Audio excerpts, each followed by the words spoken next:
दिखाने के लिए जन्म पत्री। तो विद्वानों ने कहा, वैसे तो उनके जो पिताजी थे वो परम विद्वान थे, फिर भी कहते हैं खुद के बेटे का ब्याह, खुद की बेटी का ब्याह या खुद के बच्चे की पत्री हमें किसी और ब्राह्मण से दिखाना चाहिए। और आजकल तो ब्राह्मणों को लेकर के बहुत कथा चल रही है। जितनी भी बिरादरी है, जितने भी लोग हैं, हाथ धोकर ब्राह्मणों के पीछे पड़े। कहते हैं ब्राह्मण इतने श्रेष्ठ क्यों हैं, इनको लोग महत्व इतना क्यों देते हैं, इनकी लोग पूजा क्यों करते हैं, ये कथा क्यों सुनाते हैं, हमको क्यों अधिकार नहीं है। ऐसा नहीं है, कथा में सबको अधिकार है। आइए, भागवत जी तो कह रही हैं कि गर्जना करती है भागवत कि आप गाइए, आप सुनाइए। परंतु जब हम किसी कथा का या कोई अनुष्ठान करते हैं, 5 दिन का, 7 दिन का, 9 दिन का, विधि पूर्वक, उसमें स्पष्ट भागवत जी वर्णन करती हैं कि वह ब्राह्मण हो, वैष्णव हो, सत्कर्म करने वाला हो, निष्ठा रखने वाला हो, खान पान शुद्ध हो, आचार विचार शुद्ध हो, जो कि हर व्यक्ति नहीं कर पाता। कथा कोई भी कर सकता है, पर अनुष्ठानात्मक जो यज्ञ है वो अधिकार केवल ब्राह्मण को है। और कोई करता भी हो और करे भी तो कौन उसको मना करता है। अभी थोड़े दिन पहले यूपी में बहुत बड़ा यादव और ब्राह्मणों का विवाद छिड़ गया था, जंग होने लगी थी, तलवार निकाल लिया था लोगों ने। ये सब जो द्वेष भावना है, ये केवल हमारे कुत्सित विचारों का है। तो मार्कंडेय ऋषि की बात कह रहा था। मार्कंडेय ऋषि की आयु केवल 16 वर्ष। पिताजी गए ज्योतिषी को, ब्राह्मण को कुंडली दिखाई, उन्होंने बताया कि बालक का अल्प आयु हो गए। क्या करें, माता पिता बहुत चिंतित हुए, घर गए, विचार करने लगे। पिताजी माताजी से एक दिन कह रही थी कि पुत्र की आयु इतनी कम है और हम कैसे उसके बिना रह पाएंगे। बुढ़ापे में ही पुत्र की आवश्यकता होती है, जो हमारे बुढ़ापे की लाठी होता है। परंतु पुत्र की आयु कम। इतने में मार्कंडेय जी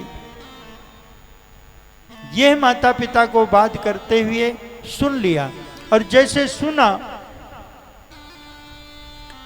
तो रात्रि के समय में मार्कंडेय ऋषि घर छोड़कर बिना माता पिता को बताए ही वहां से चले गए और जाकर के वन में बालू का शिवलिंग बनाया।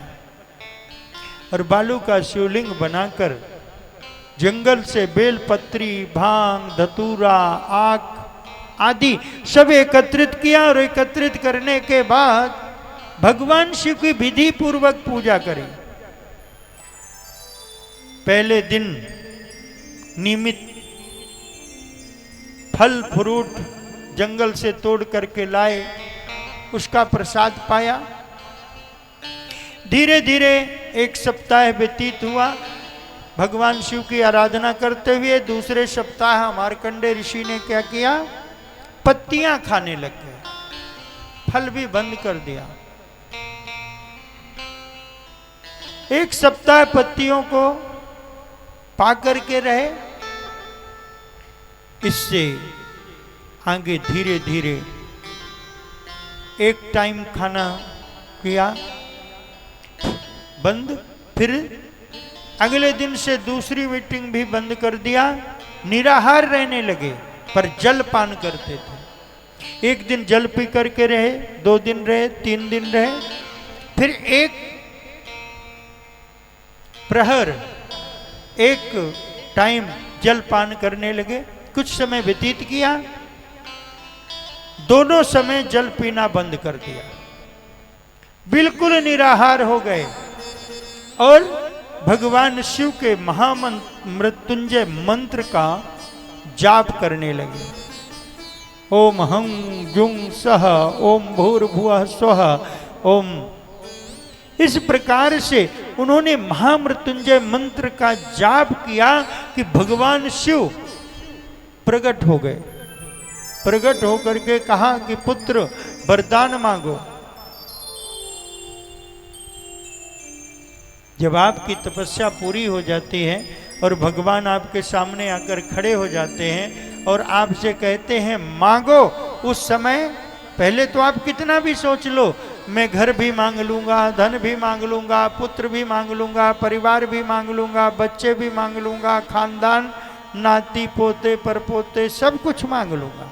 परंतु जब वास्तव में भगवान आपके सामने आते हैं तो कुछ मांगने के लिए बचते ही नहीं। अरे साक्षात जगत नियंता जगदीश्वर जिसके सामने खड़ा हो उसे मांगने की जरूरत क्या है। और हमारे संत जन तो कहते हैं कि बिन मांगे मोती मिले और मांगे मिले न भीख। बिना मांगने से मोती मिलती है और मांगने पर तो भिक्षा भी नहीं मिलती। तो भगवान तो हमें सर्वस्व देते हैं। बहुत लोग आते हैं, जब वो पूजा करते हैं मैं सुनता हूं, झोली फैलाते हैं, भगवान ये भी दे दे, भगवान ये भी दे दे, भगवान ये भी दे दे। तुम्हारे मांगने से भगवान नहीं देगा। भगवान को जब देना होगा तो तुम्हें मांगने की जरूरत नहीं पड़ेगी, क्योंकि भगवान कहते हैं जब देता है तो छप्पड़ फाड़ कर देता है और जब लेता है तो चमड़ी उधाड़ कर लेता है। इसलिए देने वाले के पास कमी नहीं, निष्ठा की कमी है, श्रद्धा की कमी है, हमारे विश्वास की कमी है। हम भगवान के दर पर भी आते हैं तो हम सोचते हैं कि भगवान हमको देगा नहीं, हमें खाली झोली ही जाना पड़ेगा। इसलिए नाक रगड़ते हैं, भगवान ये भी कर दे, भगवान ये भी कर दे हैं। फिर जब एक काम हो जाता है बोले प्रभु वो तो हो गया, अब ये कर दो, अब ये भी हो गया तो ये कर दो। भगवान भी कहता है कि भैया बड़ी लंबी लिस्ट बना कर आया है। कलयुग में मनुष्य की 100 वर्ष की आयु है, जिसमें 25 वर्ष तो बचपना निकल जाता है। 25 साल का बच्चा कहता है अभी तो मुझे कुछ पता ही नहीं, अभी तो मैं पढ़ रहा हूं, विद्यार्थी जीवन है। घर की सीख झाड़ू नहीं लगा सकता, एक गिलास पानी माता पिता को नहीं दे सकता।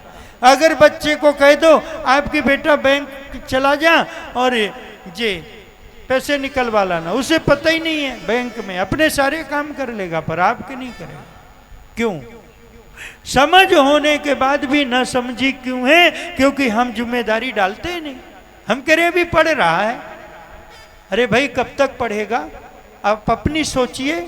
आप 10-11 साल के हुए तब आप सब काम करने लगे, 15 साल के हुए सब करने लगे, 20 साल के हुए सब समझ आ गई, 25 साल के हुए बच्चे हो गए, 5-5 साल के। कहाँ से समझदारी आई? समझदारी आती है जिम्मेदारी देने से। हम जिम्मेदारी देना नहीं चाहते, हम कहते हैं जब तक है तो बेटा तू आराम कर। फिर वही बेटा बड़ा होकर नालायक निकल जाता है, फिर हम दुखी